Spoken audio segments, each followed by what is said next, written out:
এই মুহূর্তে আপনার মুখটা বন্ধ করুন। হ্যাঁ, আপনাকেই বলছি ভাই, প্লিজ মুখটা বন্ধ রাখুন। অবাক হচ্ছেন? ভাবছেন ভিডিওর শুরুতেই কেন ধমক দিচ্ছি? কারণ পরিসংখ্যান বলছে আপনি সারাদিনে যতগুলো কথা বলেন তার ৮০ ভাগই কোনো দরকার নেই। আর এই অপ্রয়োজনীয় বকবকানি হলো আপনার পকেট খালি থাকার ১ নম্বর কারণ। বিশ্বাস করুন, সৃষ্টিকর্তা আমাদের কান দিয়েছেন ২টা আর মুখ দিয়েছেন মাত্র ১টা। এর মানে কি জানেন? এর মানে হলো আমাদের শোনা উচিত দ্বিগুণ আর কথা বলা উচিত অর্ধেক। কিন্তু আমরা কি করি? আমরা চায়ের দোকানে বসে ট্রাম্পের পররাষ্ট্র নীতি থেকে শুরু করে পাশের বাসার ভাবির তরকারিতে লবণের পরিমাণ, সব বিষয় নিয়ে এমনভাবে চেঁচামেচি করি যেন আমরাই সুপ্রিম কোর্টের জাজ। আজকের ভিডিওতে আমি আপনাকে কোনো মোটিভেশনাল ভাষণ দেব না। আজ আমি আপনাকে সাইলেন্স বা নীরবতার এমন কিছু ডার্ক সাইকোলজি এবং বিজনেস সিক্রেট শেখাবো, যেটা জানার পর আপনি নিজেই নিজের মুখে স্কচ টেপ লাগিয়ে ঘুরবেন। গ্যারান্টি দিচ্ছি, এই ভিডিওর প্রতিটা সেকেন্ড আপনার ব্রেনের নিউরনগুলোকে ধাক্কা দেবে। তাই নড়ে চড়ে বসুন, কারণ এখন আমরা অপারেশন শুরু করতে যাচ্ছি। আচ্ছা, খেয়াল করেছেন আপনার ফ্রেন্ড সার্কেলে বা অফিসে এমন একজন ফাপড়বাজ আছেই যে সারাদিন নিজের ঢোল পেটাতে থাকে? ভাই, কালকে এই ডিলটা সাইন করছি, পরশু আইফোন 15 প্রো ম্যাক্স কিনব, আগামী বছর ইউরোপ ট্যুর দেব। কিন্তু বাস্তবতা কি? বছর শেষে দেখবেন তার আইফোন তো কেনা হয়নি, উল্টো আপনার কাছে ৫০০ টাকা ধার চাচ্ছে রিচার্জ করার জন্য। বিজ্ঞানীরা এটাকে বলেন pre mature sense of completeness. সহজ বাংলা, আপনি যখন আপনার স্বপ্নের কথা বা ফিউচার প্ল্যান মানুষকে বলে দেন, তখন আপনার মস্তিষ্কে ডোপামিন হরমোন রিলিজ হয়, যার ফলে মস্তিষ্ক এক ধরনের মিথ্যা তৃপ্তি পায়। ব্রেন মনে করে কাজটা বুঝি হয়েই গেছে, ফলে আপনার কাজের প্রতি আগ্রহ বা জেদ কমে যায়। অন্যদিকে আসল গেম চেঞ্জাররা কাজ করে আন্ডারগ্রাউন্ডে। তারা জানে সাকসেস নিডস প্রাইভেসি। খেয়াল করে দেখবেন, বনের রাজা সিংহ যখন শিকার ধরে তখন সে গর্জন করে না, সে একদম নিঃশব্দে ঘাসের সাথে মিশে গিয়ে ফোকাস করে, আর যখন সে লাফ দেয় তখন শিকারের বাঁচার কোনো উপায় থাকে না। আপনাকে হতে হবে সেই সিংহের মতো, কুকুরের মতো ঘেউ ঘেউ করে এলাকা গরম করে লাভ নেই, কামড়টা দিতে হবে নীরবে। রবার্ট গ্রিন তার বিখ্যাত বই 48 লজ অফ পাওয়ারে বলেছেন, অলওয়েজ সে লেস দ্যান নেসেসারি, অর্থাৎ প্রয়োজনের চেয়ে কম কথা বলুন। কেন? কারণ আপনি যত বেশি কথা বলবেন আপনার সাধারণ হওয়ার সম্ভাবনা তত বেড়ে যাবে, আর আপনি যত চুপ থাকবেন আপনাকে তত রহস্যময় এবং পাওয়ারফুল মনে হবে।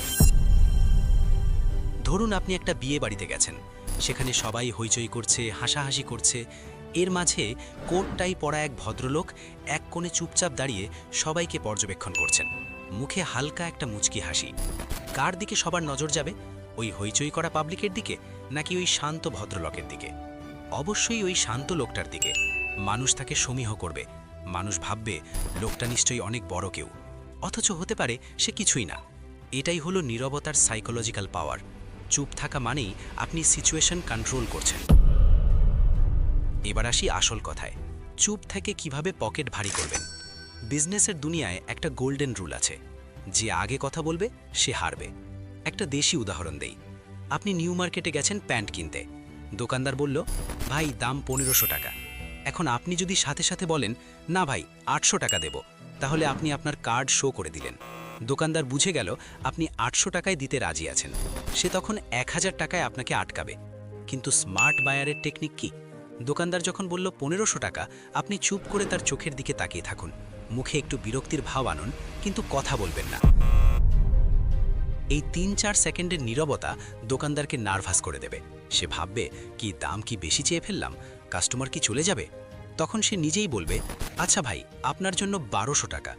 খেয়াল করলেন, শুধু ৩ সেকেন্ড চুপ থেকে আপনি ৩০০ টাকা সেভ করলেন। এটাকে কর্পোরেট দুনিয়ায় বলা হয় the pregnant pause. Salary negotiation বা বড় ডিলের ক্ষেত্রে এই টেকনিক জাদুর মতো কাজ করে। সাইকোলজিতে ডানিং ক্রুগার এফেক্ট নামে একটা চমৎকার বিষয় আছে। এটা বলে, যাদের বুদ্ধি কম তারা কথা বলে বেশি, কারণ তারা মনে করে তারা সব জানে। আর যারা আসলেই জ্ঞানী তারা কথা বলে কম, কারণ তারা জানে শেখার কোনো শেষ নেই। আমাদের দেশের টক শোগুলোর দিকে তাকালেই বুঝবেন 4 জন লোক বসে চিৎকার করছে, টেবিল থাপড়াচ্ছে, একে অপরকে কথা বলতে দিচ্ছে না। দিন শেষে রেজাল্ট কি? 0। অথচ বিশ্বের সেরা সিইও বা ইনভেস্টরদের ইন্টারভিউ দেখবেন, ওয়ারেন বাফেট বা ইলন মাস্ক, তারা প্রশ্ন শোনার পর হুট করে উত্তর দেন না। তারা কয়েক সেকেন্ড সময় নেন, ভাবেন, তারপর খুব ধীর স্থিরভাবে উত্তর দেন। তাদের এক একটা শব্দের দাম কোটি টাকা। আপনি যদি স্মার্ট হতে চান তবে নিজেকে ইনফরমেশন স্পঞ্জ বানান। কথা বলা মানে হলো হার্ড ড্রাইভ থেকে ডেটা আউটপুট দেওয়া, এতে নতুন কিছু জমা হয় না। আর শোনা মানে হলো ডেটা ইনপুট নেওয়া, অর্থাৎ আপনার নলেজ বাড়ছে। আর আজকের যুগে ভাই, নলেজ ইজ মানি। ভাই, টাকা তো কামাবেন, কিন্তু শরীর ঠিক না থাকলে সেই টাকা দিয়ে কি করবেন? ফার্মেসিতে বিল দেবেন? বিজ্ঞান বলছে অতিরিক্ত কথা বললে আমাদের শরীরে কর্টিসল বা স্ট্রেস হরমোন বেড়ে যায়। খেয়াল করবেন, যেদিন বেশি তর্কাতর্কি বা ঝগড়া করেন সেদিন খুব ক্লান্ত লাগে, মাথা ব্যথা করে। অন্যদিকে নীরবতা বা মেডিটেশন আপনার ব্রেনে নতুন সেল তৈরি করতে সাহায্য করে। যারা কম কথা বলে তাদের ফোকাস এবং মেমোরি পাওয়ার সাধারণ মানুষের চেয়ে অনেক বেশি হয়। আপনি যদি ক্রিয়েটিভ কাজ করতে চান, নতুন বিজনেস আইডিয়া বের করতে চান, তবে আপনার ব্রেনকে একটু রেস্ট দিন। সারাদিন ইঞ্জিনে ফুল রেস দিলে ইঞ্জিন তো সিজ করবেই। আমাদের সমাজে একটা সমস্যা আছে, কেউ চুপচাপ থাকলে আত্মীয় স্বজনরা বলে ছেলেটা হাবাগোবা, কিছু পারে না। আবার কেউ প্রতিবাদ না করলে ভাবে ভীতু। দেখুন, চুপ থাকা মানে কিন্তু এই নয় যে আপনি বোবা হয়ে যাবেন। কেউ যদি আপনার গালে চড় মারে তখন চুপ থাকাটা বোকামি। আমি বলছি স্ট্র্যাটেজিক সাইলেন্সের কথা। ধরুন আপনার বস আপনাকে ঝাড়ি দিচ্ছে কোনো কারণ ছাড়াই। এই মুহূর্তে আপনি যদি পাল্টা তর্ক করেন, চাকরিটা নড়বড়ে হয়ে যাবে, বস আরও রেগে যাবে। কিন্তু আপনি যদি মাথা নিচু করে চুপচাপ সব শুনে যান এবং শেষে বলেন, সরি স্যার, আমি বিষয়টা দেখব, ব্যাস, ঝড়ের বেগ ওখানেই শেষ। বস ভাববে আপনি কত বাধ্য। পরে ঠান্ডা মাথায় কাজের মাধ্যমে প্রমাণ করে দিন যে বস ভুল ছিল। মনে রাখবেন, revenge is a dish best served cold. আর সেই রিভেঞ্জটা নিতে হয় কাজের মাধ্যমে, মুখের কথায় নয়। কল্পনা করুন দুটি দৃশ্য। দৃশ্য 1, বল্টু মিয়া বাসের মধ্যে কন্ডাক্টরের সাথে 5 টাকা ভাড়া নিয়ে 10 মিনিট ধরে চিল্লাচিল্লি করছে। তার শার্ট ঘামে ভিজে গেছে, মেজাজ খারাপ, বাসের সবাই তার দিকে বিরক্ত হয়ে তাকাচ্ছে। দিন শেষে তার লাভ হলো মেজাজ খারাপ আর হাই ব্লাড প্রেশার। আর দৃশ্য 2, চৌধুরী সাহেব একই বাসে বসে আছেন, কন্ডাক্টর 5 টাকা বেশি চাইল। তিনি চুপচাপ কন্ডাক্টরের দিকে তাকিয়ে পকেট থেকে ঠিক ভাড়াই বের করে দিলেন, কিন্তু একটা শব্দও করলেন না। তার চোখের চাহনিতে এমন একটা ভারী কি ভাবছিল যে কন্ডাক্টর আর কথা বলার সাহস পেল না। তিনি কানে ইয়ারফোন দিয়ে অডিও বুক শুনতে শুনতে গন্তব্যে পৌঁছালেন। এখন বুকে হাত দিয়ে বলুন তো, আপনি আসলে কার মতো হতে চান, বল্টু নাকি চৌধুরী সাহেব?